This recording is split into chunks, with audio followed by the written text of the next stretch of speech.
So where did this left-right mythology, when was it born? Because I was definitely taught this in high school, in civics class, and even at that tender young age, I'm like, when you dig into the policies of Pol Pot or Mao or Stalin and compare them to Hitler and to a lesser extent Mussolini, they kind of look the same. Like, different colors. Their flags had different colors in them, but they were kind of the same thing. And it never made sense to put them at extremes of the same spectrum. What's the history on this? You can answer this Go ahead, one. Verlan. Oh, okay. You want me to chime in? Yeah. So as far as we can tell, the French Revolution, and the reason we talk about wings is because buildings have wings, and so opponents of the French Revolution or supporters of the king would sit on the right side of the hall, on the right wing, and then opponents of the king, supporters of the revolution, would sit on the left side of the hall, the left wing. Now, as we document in our book, this way of thinking was confined to Europe, and it was fairly marginal for over a century. And in America, as a matter of fact, it doesn't appear in our political discourse at all. It is entirely absent. It's not there. When Abraham Lincoln was president, he didn't talk about left wing, right wing. He didn't talk about policies being left wing. He simply said, I stand for a protective tariff.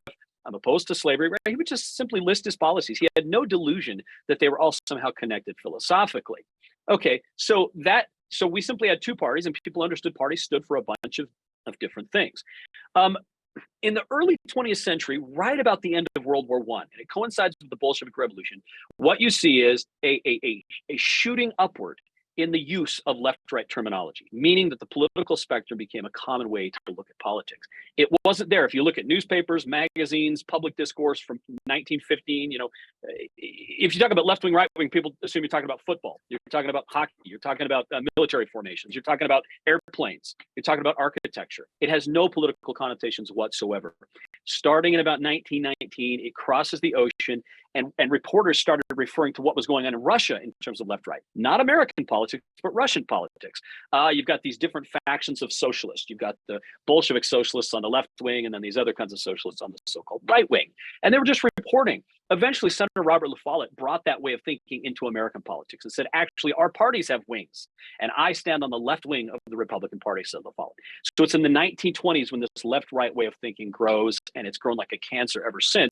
And you just see it going up unabated. And the amount of usage of the left-right terms has just been going up nonstop. It's time to stop the madness. It's time to stop the silliness. We need to get over childish things. Like Verlan said, we need to just point out that the emperor has no clothes. There's more than one issue in politics. Can we please stop pretending there is with this ridiculous left-right spectrum nonsense?